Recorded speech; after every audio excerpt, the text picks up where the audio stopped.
हे मराठी बद्दलचे गळे काढणारे जे लोक आहेत ना, त्याची गंमत अशी आहे, विसंगती ती लोकांना सगळ्या कळत असते की मराठी मराठी असा घोषकंठी, मराठी मराठी असा घोषकंठी, तयांची मुले मात्र रे कॉन्व्हेंटी.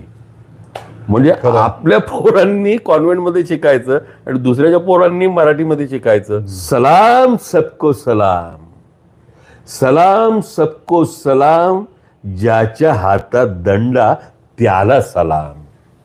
म्हणजे दहशतीला.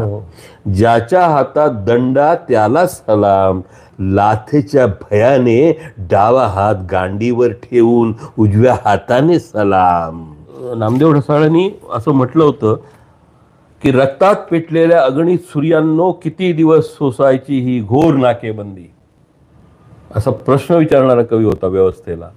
रक्तात पेटलेल्या अगणित सूर्यांनो किती दिवस सोसायची ही घोर नाकेबंदी, मरेपर्यंत राहायचं का युद्ध कैदी. राजकारण्यांका आणि त्यांच्या आमच्यासारख्या मतदारांका जमात तेवढी चांगली अक्कल दे रे महाराजा, महाराजा.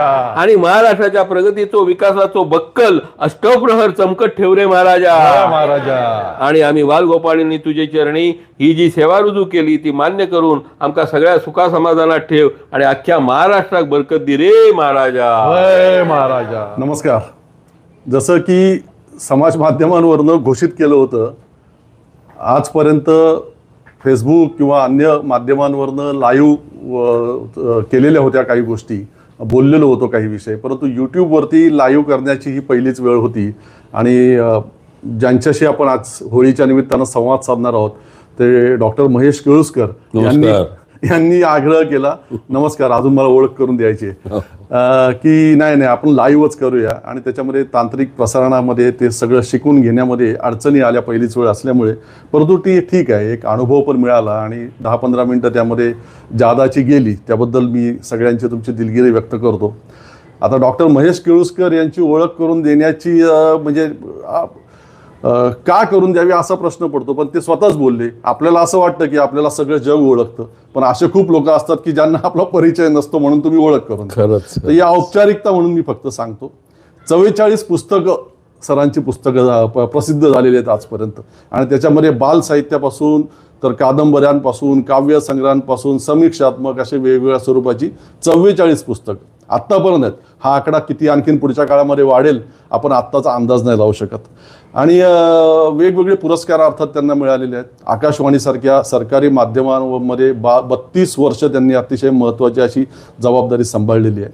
आणि सरकारी नोकरी करत असताना सुद्धा म्हणजे असं बरेच लोक पाळतात, मानतात की राजकीय भाष्य वगैरे करू नये, परंतु सरांनी ते सुद्धा केलं आणि सही सलामतरित्या केलं अगदी, आणि अगदी टोकदार भाष्य केलं.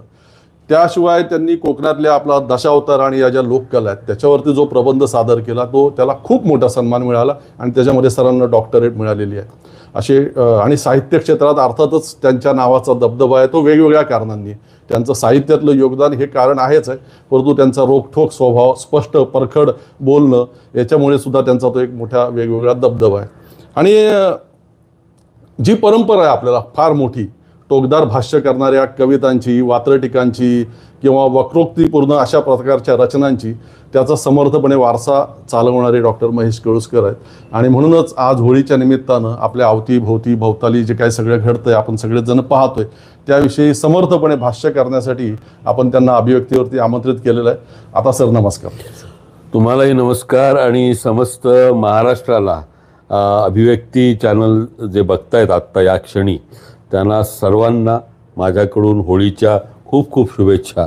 आणि आज एक वेगळा रंग अभिव्यक्तीवरती तुमच्या चॅनेलवरती हा आपण देणार आहोत, लोकांच्या समोर मांडणार आहोत. आणि आपण म्हणालात की हलकं फुलकं काहीतरी, पण त्या हलकं फुलकं मागे सुद्धा एक गंभीर विचार असतो. आणि खूप जे असं पॉपकॉर्नसारखं नाही असतं ना, हे काही लोक असतात पॉपकॉर्न सारखे विनोद करणारे, पण तुमचा स्वभाव नाही तसा, माझाही स्वभाव नाही. आपण काही असं चणेफुटाणे हे करत असं त्याच्यासाठी नाही चालवत.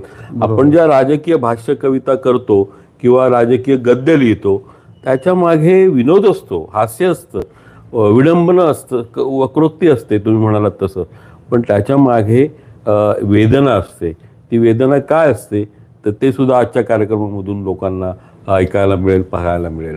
नक्कीच. पण ते माझी सुनबाई अमितानी ते आपल्या होळी आहे, रंगांची बी आहे, धुळवड आहे, हे सगळे वेगवेगळे रंग आणून ठेवलेले आहेत. बिलकुल बिलकुल. तर आपण मला वाटतं त्या रंगांचा थोडासा अगदी अगदी अगदी असा स्पर्श करू आपल्याला. आणि तुम्हालाही अभिव्यक्तीला खूप खूप शुभेच्छा. तुम्हालाही एक असं टिळा आपण लावलेला आहे आणि प्रेक्षकांना सुद्धा आपल्या रंगीत शुभेच्छा आहेत. धन्यवाद सर. आणि आता तुम्ही म्हटलात की आपल्याला काय ते चणी फुटाणे आणि पॉपकॉर्न वगैरे असं नाही, जे आपला स्वभाव आहे तुमचा असेल, तुमच्या पावलावर पाऊल टाकून मी सुद्धा त्या प्रकाराने चालण्याचा प्रयत्न करतो. तर बरोबर, माय मराठीचा खूप मोठा गजर चालू आहे सध्या आपल्याकडे. म्हणजे विश्व मराठी संमेलन होतं अगदी. त्यासाठी अगदी प्रत्येकी 70,000, 75,000 हजार रुपये देऊन युरोप अमेरिकेतनं मराठी माणसांना बोलवलं जातं. त्याच्यानंतर मग साहित्य संमेलन होतं, त्याच्यावरनं खूप मोठे वादविवाद होता. परंतु भाषेच्या जपणुकीच्या संदर्भात आपण आता बघतो दक्षिणेकडची राज्य, विशेषतः तामिळनाडू, आणि त्या लोकांनी कशा प्रकारचा आग्रह धरलेला आहे की आमच्या भाषेवरती आम्ही अतिक्रमण सहन होऊन देणार नाही. आपल्याकडे मराठीच्या नावाने उदो करणारे हे अब्जावधी करोडो रुपये खर्च करून हे वेगवेगळे उपक्रम सादर होतच, परंतु प्रत्यक्षात मराठीच्या जपणुकीसाठी काय होतंय असं दिसतं का तुम्हाला? अगदी मला ह्या विषयावर बोलायला ह्यासाठी आवडेल कारण मराठी भाषा हा माझा गेल्या 40 वर्षांचा जिव्हाळ्याचा विषय आहे. आणि कुठलीही भाषेचा जो रोल असतो राजकारणामध्ये, म्हणजे बरोबर राजकीय लोक त्याचा भाषेच्या अस्मितेचा वगैरे अंगार फुलवून जे सगळं मतदान आपल्या पक्षाला कसं होईल याच्यासाठी प्रत्येक पक्ष प्रयत्न करत असतो, बरं का. पण मला आत्ता मी विचार करतोय गेल्या काही दिवसांमधल्या ज्या घटना, विशेषतः मुंबईमधल्या मराठी लोकांना जी वागणूक मिळते आहे आणि त्यांची जी ससेहोलपट आणि त्यांच्याकडे बघण्याचा एक तुच्छतावादी परप्रांतीयांचा किंवा इतर भाषिकांचा, मराठी भाषक असं कधी करत नाही आपण सगळ्या भाषांना मान देतो, त्यांना बंधुभावाने वागवतो. पण मराठी माणसाला मात्र या मराठी राजधानीमध्ये मुंबईमध्ये जी आज वागणूक मिळते आहे आणि जो वारंवार त्याच्याबद्दलचा अपमान केला जातोय, तर माझं असं निरीक्षण आहे हे का होतंय. माझ्यासारख्या माणसाला असं वाटतंय की ह्याला मराठी लोकच जबाबदार आहेत, बरं का. आणि हे मराठीबद्दलचे गळे काढणारे जे लोक आहेत ना, त्याची गंमत अशी आहे, विसंगती, ती लोकांना सगळ्या कळत असते की मराठी असा घोषकंठी, मराठी असा घोषकंठी, तयांची मुले मात्र रे कॉन्व्हेंटी. म्हणजे आपल्या पोरांनी कॉन्व्हेंटमध्ये शिकायचं आणि दुसऱ्याच्या पोरांनी मराठीमध्ये शिकायचं. ह्यामध्ये जो आता तळागाळातला जो वर्ग आहे आणि जनसामान्य आहे, तर आमच्याच मुलांना तुम्ही काय करताय सांगताय असं. आणि मग म्हणून मराठी शाळेमध्ये पालक आपल्या पाल्यांना घालायला नाराज असतात आणि मराठी शाळा बंद पडतात, मराठी मुलांच्या अभावी बंद पडतात. आता ह्याच्या विरुद्ध पण सगळं आवाज उमटतोय आणि मराठी शाळांची चळवळ आणि मराठी अभ्यास केंद्रासारखे उपक्रम जे चालतात मुंबईमध्ये ते खूप महत्त्वाचे आहेत, बरं का. आणि म्हणजे मराठी माणसाची प्रगती झाली. अरे कुठली प्रगती झाली म्हणजे मराठी माणूस मुंबईतून पुढे चाललाय. तो कसा चाललाय की मी विरार होऊन करार करतो नशिबाच्या लोकलशी, मी विरार होऊन करार करतो नशिबाच्या लोकलशी, मी कर्जत होऊन गरजत फिरतो पॅनल बडवत ऊर फुटेतो जय भवानी जय शिवाजी, जय भवानी जय शिवाजी, असा मराठी बाणा मजला कुणीही कसेही ताणा. आता हे ताणत कुठपर्यंत गेले, वापीपर्यंत गेले, बरं का, अहमदाबाद पर्यंत पण जाऊन पोहोचतील आणि ते इकडे येतील, बरं का, यायला लागलेच आहेत. आणि ही अशी प्रगती काय कामाची आहे.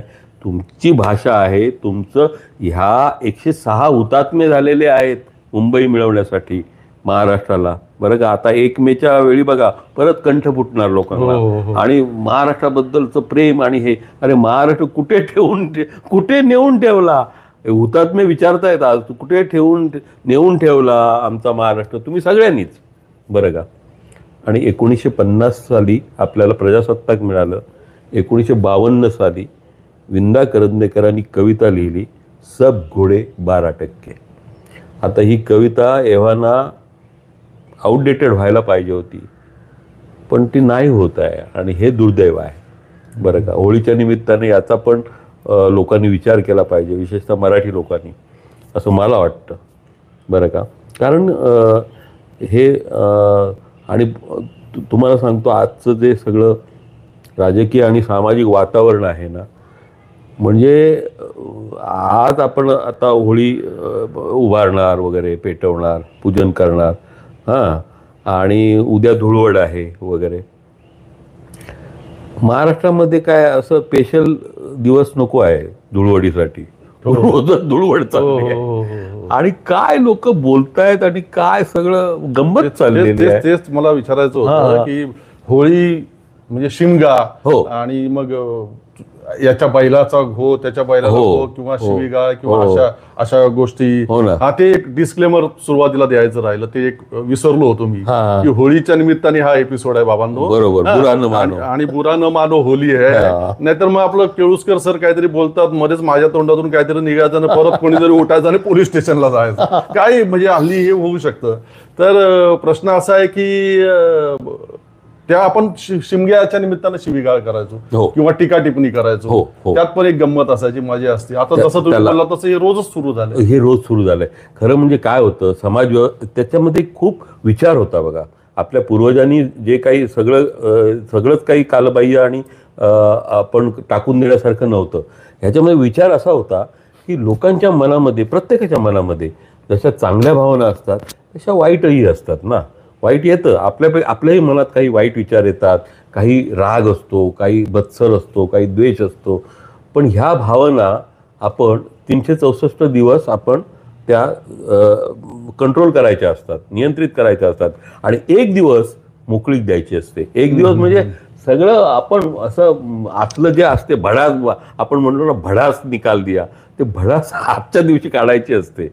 म्हणजे मला जर आणि आमच्या गावामध्ये ना, आमचं गाव तळकोकणामध्ये फोंडाघाट, तर तिथे गावचे जे प्रमुख होते त्यांच्याबद्दल सुद्धा हवं ते लोक बोलायचे होळीच्या दिवशी. बरोबर, प्रत्येक गावामध्ये असतं हे. आणि हे का होतं, कॅथार्सिस म्हणतो आपण ज्याला, विरेचन होतं आपल्या भावनांचं वगैरे, हे वेगळं. हां, ह्याला एक काहीतरी व्यवस्था होती. आता काय झालंय माहिती आहे, रोजच व्हायला लागलंय ते. आता अशी वेळ आली आहे की काहीतरी चांगल्याचा एक तरी दिवस ठेवा, चांगलं बोलण्याचा. म्हणजे म्हणजे नाही तर रोज भाषेची पद्धत आणि लोक काही म्हणजे ज्याला म्हणतो आपण की काहीतरी असं मादक द्रव्य घेतल्यावरच बरळतात असं नाही. आता हे म्हणजे प्रत्येक क्षणाला बरळायला लागलेत. विशेषतः राजकीय क्षेत्रामध्ये जे चाललंय ते बघितल्यावर आपण ना असं नुसतं बघत राहावं फक्त, काय चाललंय. वा वा वा वा, क्या बात आहे, काय भाषा आहे. काय अभिजात दर्जा मिळाला मराठी भाषेला. ते तर तुम्ही रोज बघताय, काय भाषेची वाट लावताय ते लोक, आणि कुठे आलोय आपण वगैरे. हा विचार केला पाहिजे आपण. पण सर, असं पण मनात येतं की आता म्हणजे बाकीचं साहित्य तुम्ही भरपूर निर्माण केलेलं असलं तरी ज्येष्ठ कवी ही तुमची प्राधान्याने ओळख आहे. आणि असे खूप सारे कवी होऊन गेले, म्हणजे पाडगावकर वगैरे ही तर हिमालय एवढीच नावं आहेत, करंदीकर वगैरे ही ती सगळी.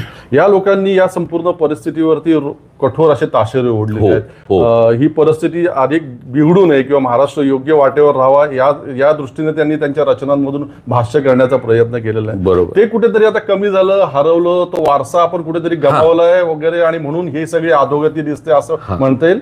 हा, मला असं वाटतं की त्या काळामध्ये सुद्धा म्हणजे सलाम कविता आहे पाडगावकरांची, तो संग्रह पण आहे त्यांचा त्या शीर्षकाचा, आणि त्याला साहित्य अकादमीचं अवॉर्ड पण मिळालंय बरं का.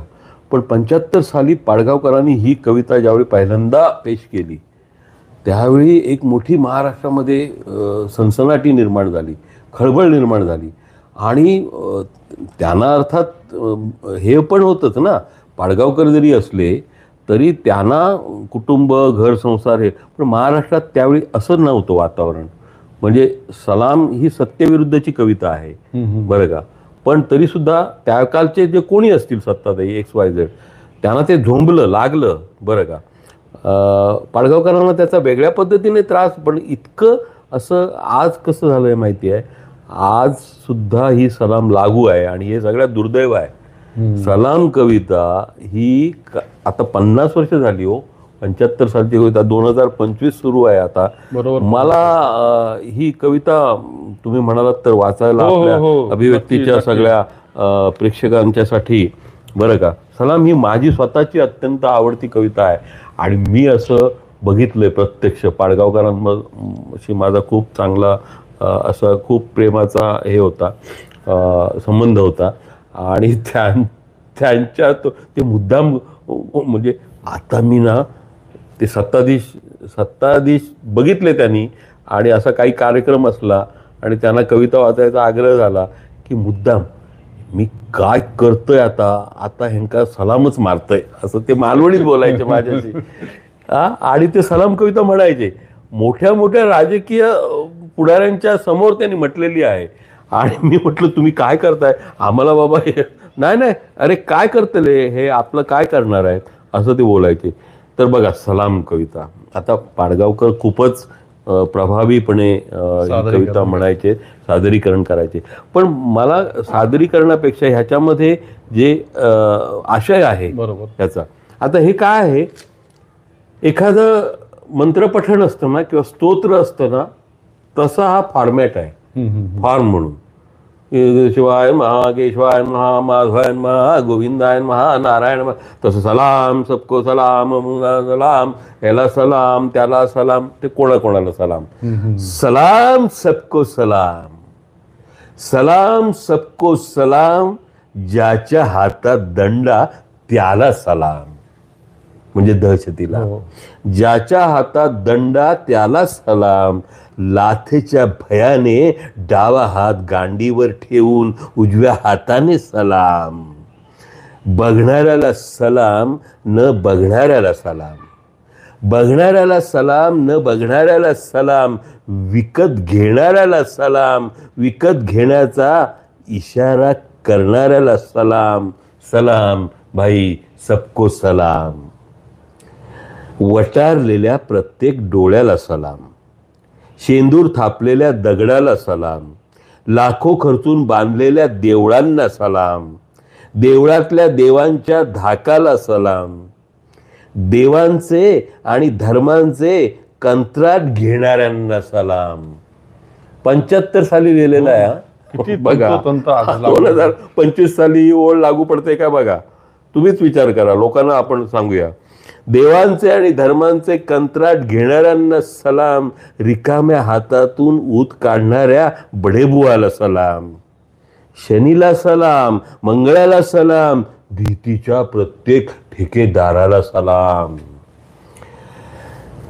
भीतीच्या प्रत्येक ठेकेदाराला सलाम, आईवर आयुष्यभर गुरगुरणाऱ्या बापाला सलाम, बापावर गुरगुरणाऱ्या साहेबाला सलाम, साहेबाची टरकावणाऱ्या त्याच्या साहेबाला सलाम. सलाम प्यारे भाइयों और बहनों, सबको सलाम.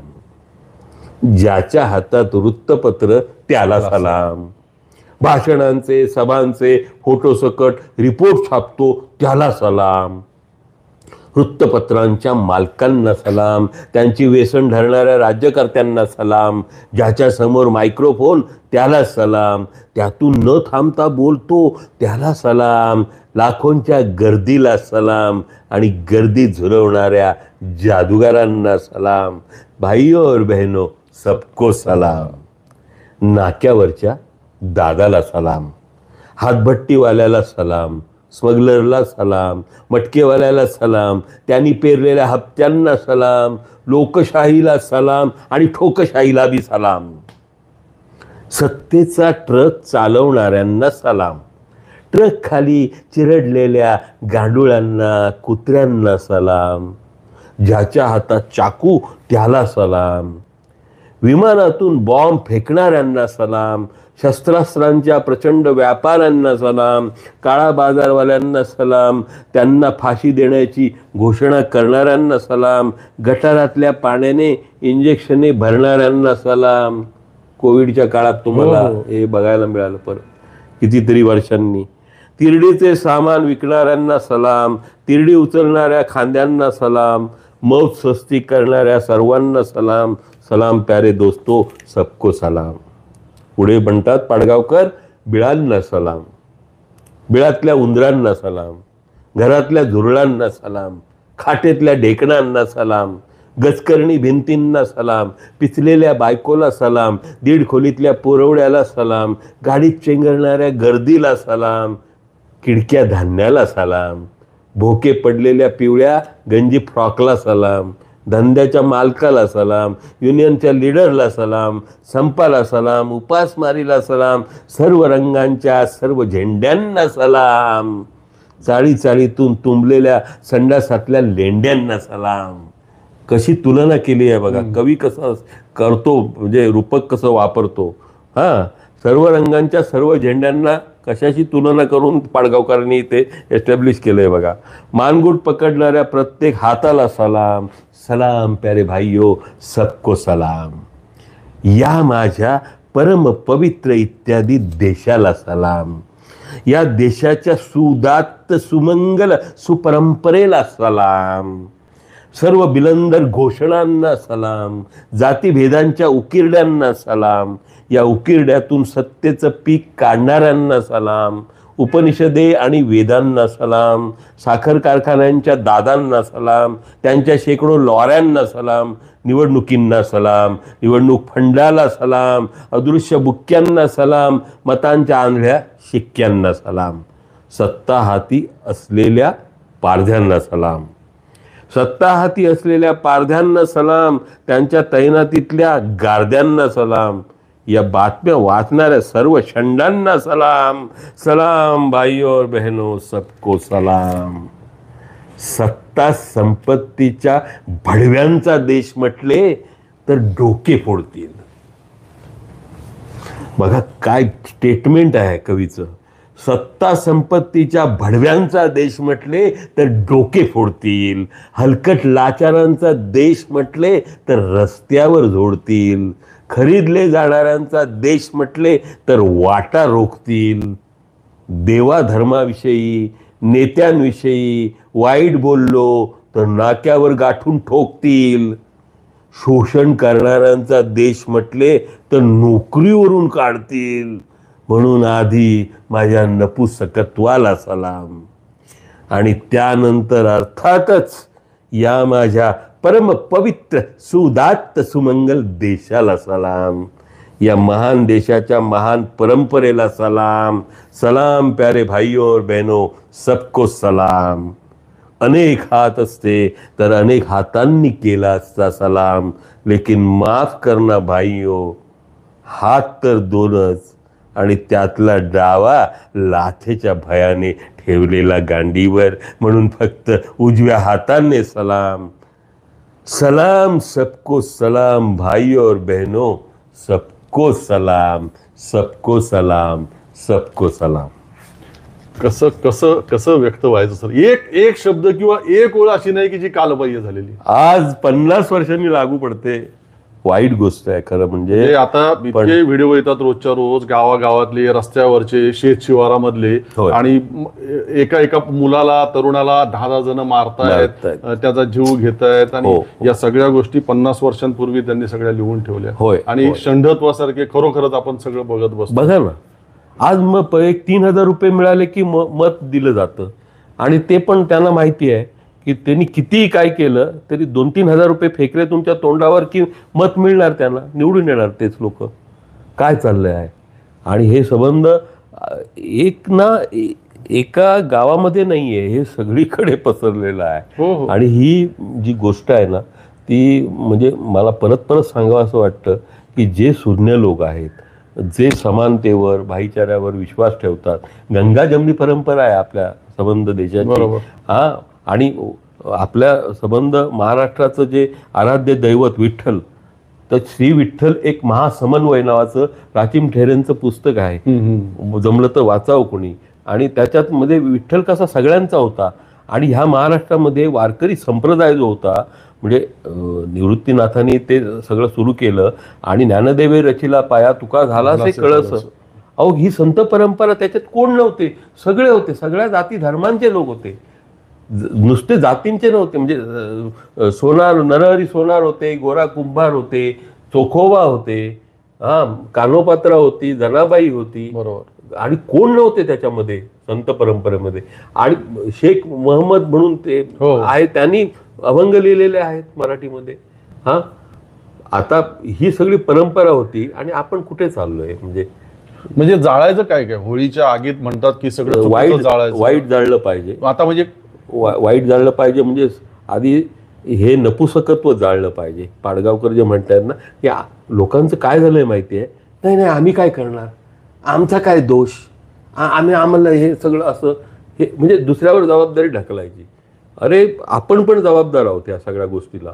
हे लोकांनी आधी, कोण प्रेषित येणार नाही, कोण असा मोठा काय म्हणतो आपण तो शक्तिमान येणार नाही आणि तुम्हाला सोडवणार याच्यातून वगैरे. हे अवतार बिवतार कोण नाही, तुम्हालाच उभं राहावं लागणार आहे सगळं, बरं का लोकांनी. आणि हे छोटंसं असतं ना, छोटासा दिवा तो लावला ना ती असते. आता त्यावेळी आपण जर बघितलं तर त्यावेळी सगळी निराशाजनकच परिस्थिती होती. म्हणजे छत्रपती शिवाजी महाराजांनी ज्यावेळी स्वराज्याची चळवळ सुरू केली त्यावेळी कोण, त्यांनी मावळे सगळे एकत्र केले हो, साधी साधी कामं करणारी मंडळी, बरं का. कोण सुतार काम करतोय, कोण लोहार काम करतोय, कोण काय करतोय. आणि तुम्ही पाचाडला जाऊन बघा, आता तिथे अजून आहेत त्या खुणा, बरं का. नाहीत ना रायगड. ते सगळ्या जनसामान्यांना एकत्र करून त्यावेळी इतकं निराशा होती, इतकं सगळं आम्ही काहीच करू शकणार नाही वगैरे. पण स्वराज्याची स्थापना केली, बरोबर आहे. आणि पण कसं होतं, महाराजांचं स्वराज्य आणि हाताचं आहे. म्हणजे महाराजांचं दिवस रात्र नाव घेणारे लोक आहेत, बरं का. पण त्यांनी जे सांगितलं होतं की ते काय म्हणतात, आज्ञापत्र नावाचं एक पुस्तक आहे, रामचंद्र पंत अमात्यांनी, बरं का. ते त्यांचे त्या काळातले म्हणजे आपण म्हणून स्टेनो होते. महाराज त्या डिक्टेट करायचे हुकुमनामे. तर त्याचं ते पुस्तक आहे, बरं का. माझ्याकडे आहे ना अजून. म्हणजे मी ते BA ला असताना पहिल्यांदा वाचलं आणि मला आज्ञापत्र म्हणजे एकदम असं कोणीही वाचावते, म्हणजे अभ्यासालाच नव्हे, अगदी सर्वसामान्य वाचकांना. त्याच्यामध्ये खूप प्रशासकीय आणि अशी गोष्टी आहेत, बरं का. तर ते काय म्हणतात की गडावरती धूम्रपानास मनाई होती. म्हणजे का होती, त्याचं एक साधं उदाहरण बघा, किती सूक्ष्म विचार करायचे राज्यकर्ते. तर महाराज म्हणतात की का विडी ओढून तुम्ही काडी टाकणार, बरोबर. काडी टाकल्यावरती गवत आहे किल्ल्यावरती, त्या गडावरती, ते सगळं जळून जाणार. ते गवत जळून गेल्यानंतर जी घोडी आहेत किल्ल्यावरती, गडावरती, त्यांना चाऱ्या पाण्याचा प्रश्न निर्माण होणार. मग तुम्ही तुमचे सैनिक घेऊन खाली उतरणार गावात आणि आमच्या रयतेची सगळी शेतामधून ती तुडवत जाणार. तर हे नको आहे, बरोबर. म्हणून तुम्ही विडीत सोडू नका, म्हणजे हे सगळं पुढचं टळेल. असा रयतेचा विचार करणारे, हे राज्य व्हावे ही श्रींची इच्छा आहे वगैरे. आणि हे आता हे आमची इच्छा आहे, आम्ही राज्य. अरे तुम्ही कोण आहात खरं. पण अशा या आपल्या छत्रपती शिवाजी महाराजांना, आता तुम्ही विषय काढलाय म्हणून आता त्यांची मंदिरं व्हायला लागली आपल्या जवळ. तर भिवंडीला उद्या परवा फडणवीसांच्या हस्ते ओपनिंग आहे त्या मंदिराचं मोठं, कित्येक एकरामध्ये छत्रपती शिवाजी मंदिर, बरोबर. आणि दुसऱ्या बाजूनी छत्रपती शिवाजी महाराजांचा वारंवार काही ठराविक वर्गाकडनं, लोकांकडनं अवमान होतो. ते पण सगळं हा महाराष्ट्र शांतपणे बघतोय. म्हणजे कसं या परिस्थितीत. म्हणूनच मला असं वाटतं की ह्या होळीला आपण असं आवाहन करूया. आपण आवाहन करून आता लोकांना कितपत ते अपील होईल म्हणजे पटेल माहीत नाही, पण आपण आपलं काम करूया. मी तर जिथे तिथे सांगतो की तुम्ही जर खरे असाल म्हणजे महाराष्ट्राचे सुपुत्र किंवा काय सुकन्या, तर तुम्हाला तुमच्यापुरतं तुम्ही काही क्रांती करू शकत नाही, आपण काही क्रांती करू शकत नाही, पण आपण आपल्या बुडाखालची जागा स्वच्छ ठेवू शकतो, बरोबर आहे. आपल्याला जेवढं जमतं ना तेवढं ज्या चुकीच्या गोष्टी चाललेल्या आहेत त्याच्याबद्दल आवाज पण उठवला पाहिजे. ज्या चांगल्या गोष्टी चाललेल्या आहेत त्याचं गुणगान केलं पाहिजे, कौतुक केलं पाहिजे. आणि जे आयकॉन्स आहेत आजच्या विशेषतः तरुण पिढीसमोर, तर ती पॉझिटिव्ह सगळं मांडलं पाहिजे. हे सगळं जे बघतायत ना मुलं, आता मी बघत होतो दुपारी काही दृश्य, तर तुम्ही म्हणता तसं अहो ती 18-20 वर्षाची मुलं आहेत तो एकमेकाला भांडतायत, मारतायत, मसल पॉवर वापरतायत.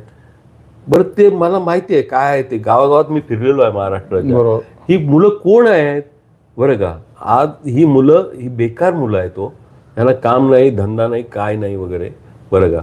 यांना निवडणुकीच्या काळामध्ये 1 क्वार्टर रोज आणि काहीतरी कोंबडी बिंबडी हे मिळतं बरं का. सकाळपासून रात्रीपर्यंत तो साहेब साहेब आमचे साहेब करत फिरत असतो. हा सतरंजा घालण्याच्या पण लायकीचा नाही उरलेला. तो झेलपटत जातो आणि त्याची जी प्रचंड निराशा आहे, वैफल्य आहे बरं का. पण हे ना स्फोटक आहे, हा सुरुंग आहे. ह्या तरुण पिढीला जर तुम्ही चांगलं मार्ग दिला नाही, त्यांना चांगलं काम दिलं नाही, चांगल्या ह्याच्याकडे वळवलं नाही बरं का, तर हे तुमचा पण घात करतील. म्हणजे जे लोक त्यांना वापरून घेत आहेत त्यांना माहिती नाही की हे बुमरँग आहे. हा जो ऍसिड आहे हो ते तुम्ही आत्ता वापरताय निवडणुकींसाठी, जिंकताय निवडणुका वगैरे बरं का. मला असं कुठल्या पक्षाचं विशिष्ट नाव घ्यायचं नाही, पण संबंध राजकीय संस्कृती ज्याला म्हणतो आपण महाराष्ट्राची, ती काय आहे ह्याचा कोण विचार करतंय का बरं का. आणि कोण तुम्ही बोलायला गेला ना आपल्यासारखं, तुम्ही त्याच्यात पडू नका, राजकारण हा तुमचा विषय नाही, तुम्ही आपलं साहित्य लिहा. अरे साहित्य आणि राजकारण काय वेगळं आहे का?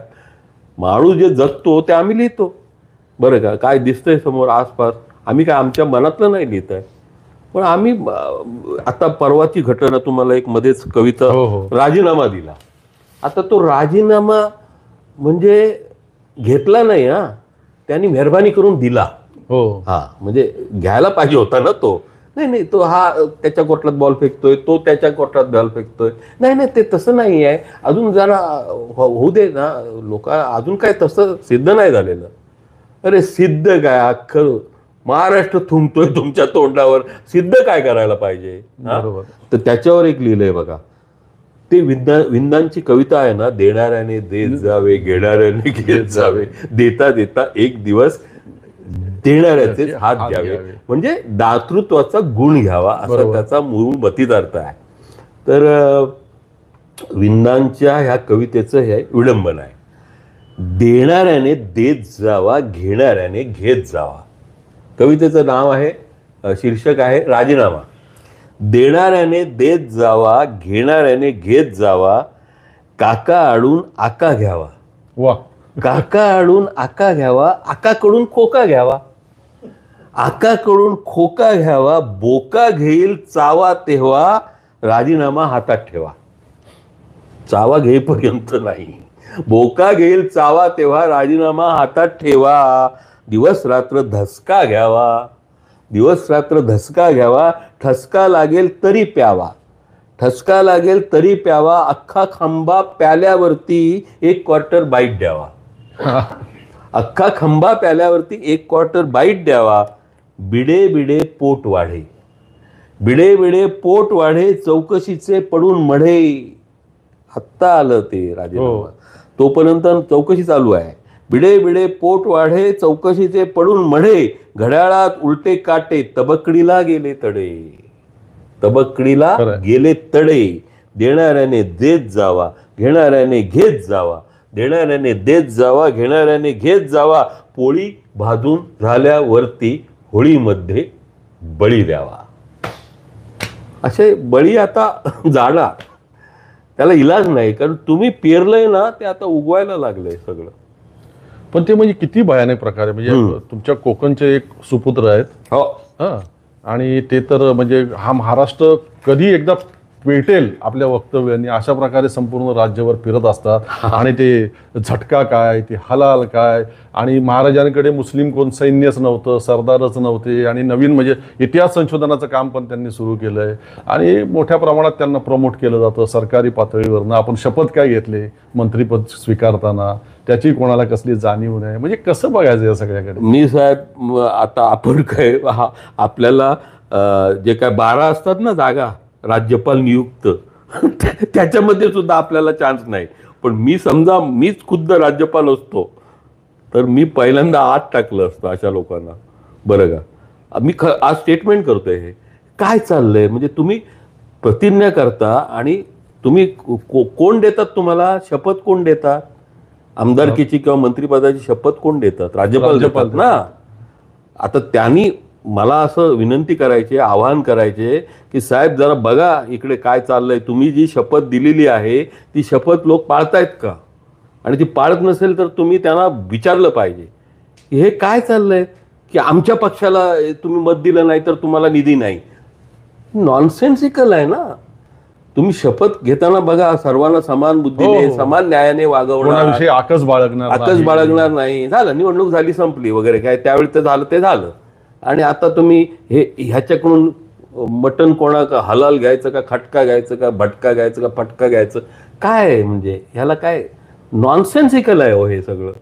आणि ह्याचा जाब विचारत नाहीये कोण. हे आता आम्ही लिहून तर आम्ही कंटाळलोय. म्हणजे ह्याचं काय, आणि त्यांना माहिती आहे की हे काय लिहिणार, हे काय चॅनेलवर कुठेतरी देणार किंवा काय करणार वगैरे. माझं असं म्हणणं आहे की तुम्हाला स्वतःला कसं काय वाटत नाही की हे सगळं जे आहे ना ते संपूर्ण एक शांत राहावं राज्य. हां, आणि झाल्या ना निवडणुका, आलात ना निवडून तुम्ही, आता आहात तिथे, तर आता तुम्ही संबंध बॅलन्स ज्याला म्हणतो आपण, एक भान पाहिजे. बरं का, म्हणजे पॉवर आली म्हणून ती कशी काहीतरी रोज आपलं उठून काहीतरी बोललं, रोज अमुक हे केलं, बातमीत आलं वगैरे, हां, रोज शाली घालून घेतल्या, गुच्छ घेतले, म्हणजे काय मोठे काय झालं ना. तुम्हाला काय पुढे जायचंय का? अमेरिकेचा अध्यक्ष व्हायचंय का तुम्हाला म्हणून बोलताय का? असा प्रश्न निर्माण होतो ना. मग त्याला काय, म्हणजे मला तर असं वाटतं की लोकांनी आता ह्याच्याबद्दल काहीतरी सनदशीर मार्गाने अर्थात आणि ह्याच्याबद्दल हे केलं पाहिजे, आवाज उठवला पाहिजे की अशा पद्धतीची भाषा आणि अशा पद्धतीचं जे वर्तन आहे कोणाचंही असू द्या, म्हणजे एका विशिष्ट व्यक्तीचं किंवा विशिष्ट पक्षातल्या विशिष्ट मंत्र्याचं असं नाही, कोणाचंही असलं तरी मी पुन्हा येतोय वाईड ह्याच्यावरती अँगलवर की राजकीय संस्कृती महाराष्ट्राची ही अशी नव्हती आणि अशी असता कामा नये. हे लोकांनी ठरवलं पाहिजे. बरं का, नाही तर ह्या होळी रोज येणार दरवर्षी आणि होळीमध्ये म्हणजे वाईट जळायचं ते चांगलं जळण्याची परिस्थिती येणार.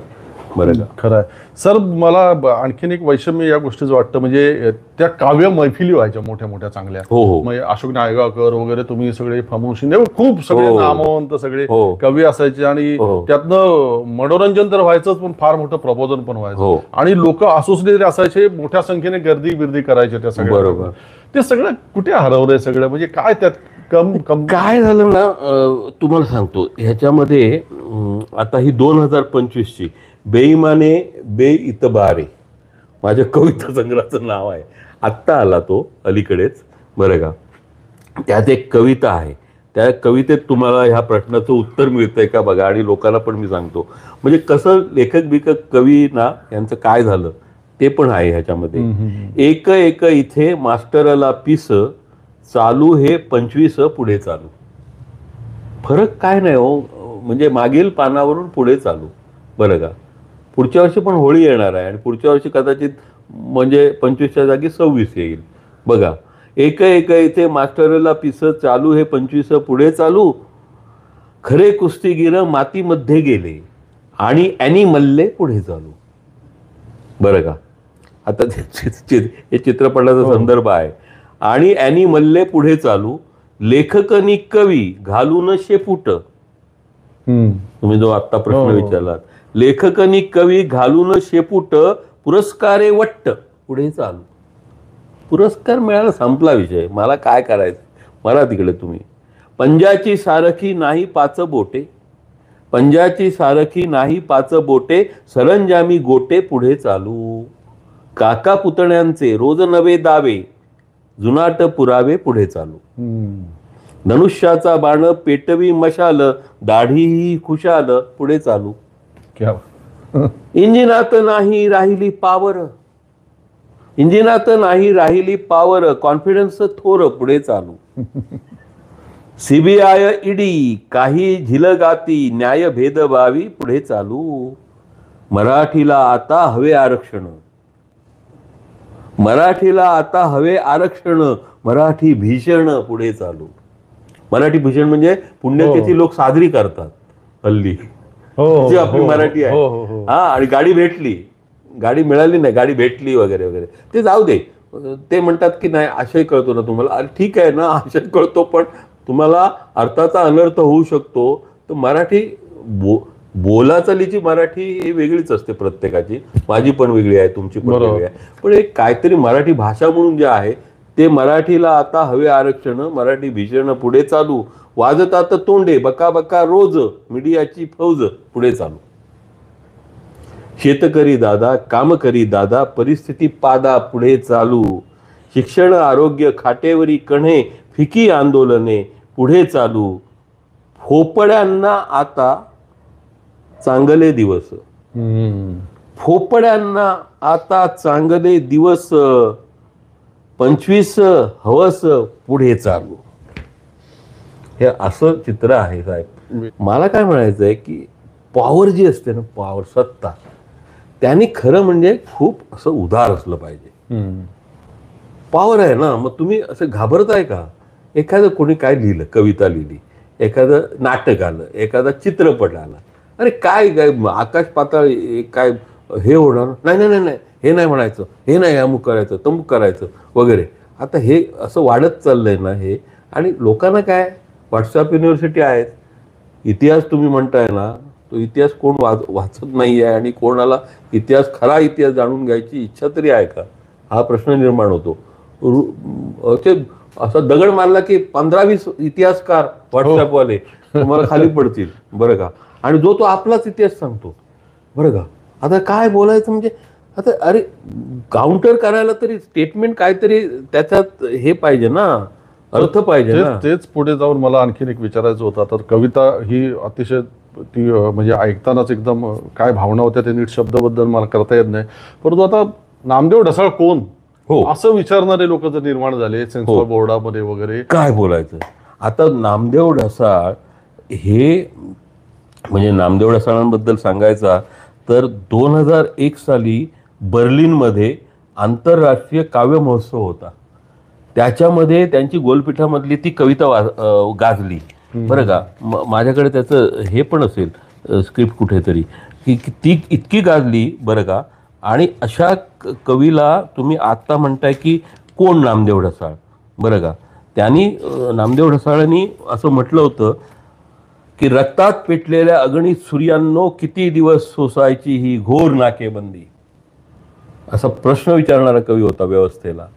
रक्तात पेटलेल्या अगणित सूर्यांनो किती दिवस सोसायची ही घोर नाकेबंदी, मरेपर्यंत राहायचं का युद्ध कैदी. रक्तात पेटलेल्या अगणित सूर्यांनो आता शहराला आग लावत चला. म्हणजे ह्या मुंबई शहरामध्ये ढसाळांनी टॅक्सी चालवायचे ना ते. मुंबई मराठी ग्रंथसंग्रहालयात काय कुठेतरी एक कार्यक्रम होता, कवी संमेलन होतं, आणि त्याचे अध्यक्ष होते अनंत काणेकर सर. तर हा तरुण गेला 20-22चा, आणि सगळं कवी संमेलन संपलं. आणि चिठ्ठी पाठवली, मी टॅक्सी ड्रायव्हर आहे आणि मला एक कविता म्हणायची आहे. आता तो काळ होता, आणि काणेकर म्हणाले, कोण, त्यांना उत्सुकता, टॅक्सी ड्रायव्हर कविता लिहितोय. तर बोलावलं, वाचा कविता. आणि तिथून नामदेव ढसाळ जगासमोर आले. आणि मग पुढचा इतिहास आहे. गोलपीठा, प्रियदर्शनी, तुही इयत्ता कंची, या सत्तेत जीव रमत नाही पर्यंत. नामदेव ढसाळ हा एक मोठा आणि आंतरराष्ट्रीय कीर्तीचा असा पोएट होता मराठीतला. आणि त्यांच्या हातून त्यांच्या राजकारणाबद्दल वेगवेगळी मतं आहेत आणि वेगवेगळे वादविवाद पण आहेत बरं का. पण ते अस्सल पोएट होता, जेन्युइन पोएट होता माणूस तो. आम्ही खूप त्या काळामध्ये भेटीगाठी पण झालेल्या आहेत वगैरे. आणि त्यांच्याबद्दल तुम्ही जरी काही काउंटर केलं त्यांना किंवा प्रश्न विचारला तरी त्यांना राग येत नसायचा बरं का. आणि सगळे असायचे, आम्ही केशव मेश्राम वगैरे सगळे. तर मी म्हटलं काय तुमचं चाललंय, तुम्ही एकीकडे हे लिहितात आणि तुम्ही सगळं सत्तेच्या मागून फिरता वगैरे. तर मग तुला कळणार नाही, तू लहान आहे, सत्तेच्या मागून मी का फिरतोय, कोणासाठी फिरतोय हे तुला नंतर कळेल. पण माझी कविता बोल, कवितेबद्दल म्हटलं कविता प्रश्नच नाही. म्हणाले कविता जेन्युइन आहे ना, मग तोच नामदेव ढसाळ आहे बरं का. हां, असं सांगितलं. तर हे जे नामदेव ढसाळ कोण म्हणून विचारणारे आहेत ना, तो मला दुसरं एक बाजू मांडायची आहे आत्ता ह्या निमित्ताने, की तो जो कोण असेल माणूस सेन्सॉर बोर्डाचा सदस्य, तर त्याला नाही माहीत, म्हणजे ते असतात असे खूप लोक असतात बरं का. पण आपण नामदेव ढसाळांचं म्हणजे जे चळवळीतले जे लोक आहेत किंवा त्यांचं पुढे हे चालवणार ते विसरले आहेत का, असा प्रश्न निर्माण होतो. म्हणजे तुम्ही नामदेव ढसाळांची जर स्मृती जागृत ठेवायची असेल तर त्यांच्याबद्दलचा मी तुम्हाला सांगतो, आम्हाला जमेल तेवढं आम्ही केलं आणि करत पण होतो. अर्जुन डांगळे आहेत ना, ते दरवर्षी एक नामदेव ढसाळांच्या पुण्यतिथीनिमित्त कवी संमेलन घेतात बरं का, दरवर्षी घेतात. आणि ते त्यांचे अगदी सहकारी होते ना, अगदी अशी माणसं आहेत. पण ज्या प्रमाणामध्ये त्यांची हे पुढचा जो विचार आहे, वैचारिक जे काही नामदेव ढसाळांनी निर्माण केले, ते पुढे चालू ठेवण्यासाठी आपण कुठेतरी कमी पडतोय का, हा मुवमेंटने पण विचार केला पाहिजे. बरोबर बरं का. म्हणजे लोकांना नाही तर हिंमत होती का असं नामदेव ढसाळ कोण म्हणून विचारण्याची पूर्वी. म्हणजे हे जर विचारला असता प्रश्न 10-15 वर्षापूर्वी तर ते काय झालं, ताकद नव्हती. पण आपलं पण काही हे असतात बरं का. म्हणजे आपण असं गलित गात्र होऊन म्हणजे हीच मानसिकता आणि हा सगळा प्रवास याच्याविषयी म्हणजे आपण आता शेवटाकडे जाताना मला आणखीन तो एक मनात राहिलेलं विचारून घेतो. म्हणजे आता ती कुसुमाग्रजांची सिंहस्थ कविताच होती किंवा तुकाराम महाराजांनी कुंभमेळ्याविषयी वगैरे बरंच लिहिलंय. या सगळ्या पार्श्वभूमीवरती आपण बघितलं कुंभमेळ्याला कसे ते करोडोंची गर्दी वगैरे ते सगळं. आणि आता राज ठाकरेंनी काही विधान केलं त्याच्यावरनं झालेला गदारोळ. म्हणजे तेच विधान आपल्यासारख्यांनी दुसऱ्या कोणी जर केलं असतं तर एवढ्याना त्याला एवढ्यात आत असतं तो, किंवा त्याची तिरडीच बांधायची ते राज ठाकरे होते म्हणून. बरोबर. पण एकूणच ह्या सगळी लोक जे आपली जो सगळा आपला पुरोगामित्वाचा वारसा, संत विचारांचा वारसा, समाज सुधारकांचा वारसा, सगळ्याला तिलांजली देऊन सगळे कर्मकांड अंधश्रद्धाकडे वाढता ओघ आहे. काय बघता तुमची, म्हणजे जे न देखे रवी ते देखे कवी म्हणतात, तुम्ही काय बघता, कसं बघता? नाही म्हणजे काय आता सांगू तुम्हाला, मी आशावादी माणूस आहे बरं का. इतकी बघितली गोष्टी आणि सगळं बघितलंय. म्हणजे मी काय फार दुड्डाचार्य नाही झालेलो आणि मला असं दावाही नाही करायचा आहे की मी राजकीय वगैरे भाष्य कविता लिहितो किंवा राजकीय सदर लेखन केलं किंवा इतकं बाकीचं लेखन केलं, मग आपल्याला काय राजकारण कळलं वगैरे असं काही मुळीच धाडस करणार नाही, मी तरी नाही करणार. याचं कारण ना, आत्ता बोलतोय ना, ते उद्या काय होईल हे सांगता येणार नाही. म्हणजे तुम्ही म्हणताय ना महाराष्ट्र कसं असेल भविष्य, पण सर्वसाधारण बघितली जर परिस्थिती तर लोकांनी ना आता आपल्या हातात सूत्र घेतली पाहिजेत. मी तुम्हाला सांगतो पोखरकर की मला मी नेहमी असं तरुण माणसांमध्ये खूप असतो बरं का. कारण मला ना ह्या पिढीचे जे बीट्स आहेत ना ते मला फार महत्त्वाचे वाटतात आणि मला कनेक्ट राहिल्यासारखं वाटतं, नाहीतर मी मरून गेल्यासारखं वाटेल. मग ते त्यांचं मनात काय चाललंय वगैरे बरं का, हे सतत आपण जाणून घेतलं पाहिजे. पण मग तुम्हाला आशादायक चित्र दिसतं नाही. काय झालंय तुम्हाला सांगतो, त्यांना ह्याच्या सगळ्याबद्दल तरुण पिढीला हे काय चाललंय ते पसंत नाही आहे, पण त्यांना काय करावं ते समजत नाही आहे. आपण काय करायला पाहिजे ह्याच्याबद्दल वगैरे. तर म्हणजे ते आपण म्हणतो ना, जो वाट दाखवणारा तेच कोणी मिळत नाही आहे, दिशादर्शक ज्याला म्हणतो आपण. तर ते ज्यावेळी मिळेल ना वगैरे, आपण आपल्या पद्धतीने प्रयत्न करत असतो बरं का. आणि तरुण, मला असं वाटतं की प्रत्येक काळामध्ये त्या काळाचं म्हणून एक प्रॉडक्ट असतं बरं का. तर तसा हा जो पुढचा काळ आहे, ती आता वेळ आलेली आहे. म्हणजे तो काळच निर्माण करेल की हा हा सांगतोय माणूस, एखादा असा तरुणांमधून माणूस किंवा 4 माणसं निर्माण होतील वेगवेगळ्या ह्याच्यामध्ये, की ती सांगतील की नाही, हे असं करा, असं केलं तर तुम्हाला भविष्य आहे वगैरे. आणि ते मानणारे पण पिढी असेल बरं का. आणि ती ताकद ज्यावेळी निर्माण होईल ना, त्यावेळी हे जे सगळे भिंगरुटं म्हणतो मी यांना, हे भिंगरुटं आहेत ना, उडून जातील वाऱ्यावर. हे त्यांना वाटतंय की आपण अमर आहोत वगैरे. तसं काय नाही हो. म्हणजे 150 वर्ष काय राज्य केलं ना, ते राज्य मावळलं ना. तेव्हा आजचं जे काय चाललेलं आहे ना, ते मुठभर मीठ उचलणारा कोणतरी तरुणांमधून निर्माण होईल, अशी आपण ह्या होळीच्या निमित्ताने आशा करूया. बरोबर आहे. बऱ्याचशा विषयांना स्पर्श केला तुम्ही.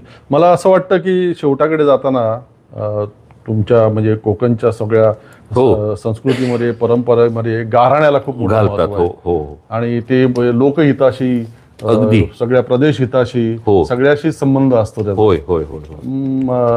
आज जी काय परिस्थिती आपण आता जी तुम्ही वर्णन केली सगळी, मी काही बोललो, कवितांच्या माध्यमातून तुम्ही सांगितली सगळी परिस्थिती, या सगळ्या पार्श्वभूमीवरती आपण सध्या कशा प्रकारचं गाऱ्हाणं घालायला हवंय, तुम्ही कसं घालाल गाऱ्हाणं घातलं पाहिजे. मी गाऱ्हाणं घालतोच, म्हणजे लोकांच्या वतीने असं आपण घालतो ना गाऱ्हाणं होळीला, की महाराष्ट्राचं भलं व्हावं सगळं, नाही का, अशा पद्धतीचं गाऱ्हाणं. आमच्याकडे काय आहे की होळीला म्हणजे सिंधुदुर्ग जिल्ह्यामध्ये पण होळी मोठ्या प्रमाणावर साजरी होते. आणि आमच्याकडे 7 दिवस हे असतं गोमूचा नाच बरं का. म्हणजे लहानपणी ना आम्ही पण गमतीने अंगणात खेळायला जायचो बरं का. लोकांच्या काठ्या घ्यायच्या, एकाच्या ह्याच्याकडे सिटी असते, जो सूत्रधार असतो त्या संबंध ग्रुपचा, आणि मग आम्ही वळकेश्वरी हवा डोंगरी बंगला बांधिला वरचे वरी, त्या बंगल्यावर चित्रे काढिली पोपट चिमणी मोर गो, असं करून तो शिट्टी मारली की ती चाल बदलला बरं का. असे आम्ही घराघरात जाऊन म्हणजे पैसे मिळवायचे आणि मग काहीतरी भेळबीळ करायची वगैरे, अशी गोमूचे नाच वगैरे. किंवा चित्रकथी म्हणून एक लोककला आहे पिंगुळीला, कुडाळ तालुक्यामध्ये. तर त्या चित्रकथीचे पण प्रयोग होतात ह्या होळीच्या दिवसांमध्ये. दशावतारी असतात, ते खेळ करतात. काही ठिकाणी संकासून नाचतो वगैरे वगैरे वगैरे. उत्तर रत्नागिरी जिल्हा जो आहे कोकणचा, तो पालखी, तिथे देवळात पालखी असते, ती सहाणेवर आणली जाते आणि मग पालखी नाचवली जाते. आणि मग परत बघा, अजून परंपरा आहे. म्हणजे यांनी जरी किती गावागावात हे करायचं निर्माण प्रयत्न केला ना, तरी लोककला ज्या आहेत आणि लोकरूढी जी आहे ती अजून गावाला एकत्र ठेवणारी आहे बरं का. हे किती बोंबलू देत वगैरे, गावात तशी नाही फूट पडणार. त्याचं कारण असं की ती पालखी ना प्रत्येक घराच्या अंगणात जाते आणि ती सुहासिनी त्याची पूजा करते त्या पालखीची बरं का. ही गावची परंपरा आहे. आणि पालखी नाचवणं म्हणजे एक मजा असते सगळं, आणि अतिशय भक्तिभावाने, श्रद्धेने आणि संपूर्ण गावाच्या भल्यासाठी मग तो जो गावकार असतो तो गारणं घालतो. तर मी आता मराठी कवितेत थोडंफार काय गावकारकी केलेली असेल किंवा नसेल मला माहीत नाही, पण मला तुम्ही इथे बोलावलं आणि मी तुमचेही आभार मानतो. सर्व ह्या ऐकणारे, अभिव्यक्ती चॅनेल ऐकणारे आणि बघणारे जे आहेत त्यांचेही आभार मानतो आणि त्यांना सर्वांना परत एकदा शुभेच्छा देतो. आणि हे होळीचं गारणं घालतो. हे होळीचं गारणं घालताना माझी तुम्हाला विनंती आहे की तुम्ही मागणं होय महाराजा म्हणायला होय पाहिजे. महाराजा. त्याच्याशिवाय ते गाणं पूर्ण होत नाही. ऐकणारे सुद्धा बोल ऐकणारे आपलं सुद्धा. जे मोबाईलवरती हे कॉम्प्युटरवरती सगळे जे बघतात ना आहेत सगळे हे तुमचे तंत्रज्ञ आकाश आणि ही सगळी मंडळी जी ते आहे पण त्या सगळ्यांनी होय महाराजा म्हणावं. आणि आणि आणि आणि- दुसरं म्हणजे हा गाराणं झाल्यानंतर हो मी पुन्हा समारोपाच्या दृष्टीने काही बोलणार नाही. होळीचा सगळ्यांना तुम्हाला आत्ताच शुभेच्छा देतो. होळी मध्ये काय जाळायला पाहिजे ते केळुसकर सरांनी अतिशय व्यवस्थित सांगितलेलं आहे. ते सगळ्यांनी तुम्ही ऐकलं आणि असं मला आपण वाटतं. हेही सांगूया की हा कार्यक्रम कसा वाटला हे तुम्ही हा. कळवालच ते यांना कळवा नेहमीप्रमाणे. आणि मग म्हणजे ते गाराणं संपलं की कार्यक्रम संपेल. मग तुमचे पुढचे कार्यक्रम तुम्ही चालू करा. होळीच्या निमित्तानं जे जे काय असतात ते म्हणजे ते काय स्पष्ट आज आनंद सांगायची करायचा, गरज नाही. आज आनंद जल्लोष करायचा. करा, आनंद हो. आम्ही आमच्या पद्धतीने हो. साजरी हो, करू होळी. हो, हो. आणि आता गाराणं आमच्यासोबत तुम्ही सुद्धा होय महाराजा म्हणा अशी माझी विनंती आहे. हे 12 गावच्या 12 राठीच्या 12 वैवटीच्या महाराजा, वय महाराजा, आज सांगणा करण्याक तुका कारण महाराजा. वय महाराजा, आज धर्तरीचो देव भूमीचो आकारिनी 84चो अधिकारी सामील होऊन वय महाराजा, राजसत्तेचो देवचार पूर्वसत्तेचो देवचार घुड्याचो चाळो पालखेचो चाळो सामील होऊन वय महाराजा, आज रवळनाथ पाहुणाय राजी होऊन बिरा महाराजा स्वामी समर्था तू राजी होऊन ही जी काय सालाबाद प्रमाणे गावळी उभी केलेली असा वय महाराजा, ह्या ठिकाणी तुझी सगळी लेकरा आणि तुझे वस आणि आमच्या अभिव्यक्ती चॅनेलचे बरे सगळे मागते जमा झालेले असत महाराजा. वय महाराजा, त्यांका काय असा तर तुझा गुणमान दाखव वय महाराजा. महाराजा, तुझ्या गादीसमोर हे लेखक कवी गायक वादक नर्तक संगीतकार शिल्पकार चित्रकार मूर्तिकार पत्रकार मराठी भाषेतल्या पुस्तकांचे वाचक प्रकाशक संपादक शिक्षक विद्यार्थी आणि मायबाप प्रेक्षक हात जोडून मनोभावे उभे असत महाराजा. वय महाराजा, त्यांनी हातीत घेतलेल्या कार्यात त्यांना यश दी महाराजा. वय महाराजा, राजकारण्यांका आणि त्यांच्या आमच्यासारख्या मतदारांका जमात तेवढी चांगली अक्कल दे रे महाराजा. वय महाराजा, आणि महाराष्ट्राच्या प्रगतीचो विकासाचो बक्कल अष्टप्रहर चमकत ठेव रे महाराजा. वय महाराजा, आणि आम्ही बालगोपाळींनी तुझे चरणी ही जी सेवा रुजू केली ती मान्य करून आमका सगळ्या सुखा समाधानात ठेव आणि अख्ख्या महाराष्ट्रात बरकत दे रे महाराजा. वय महाराजा. धन्यवाद.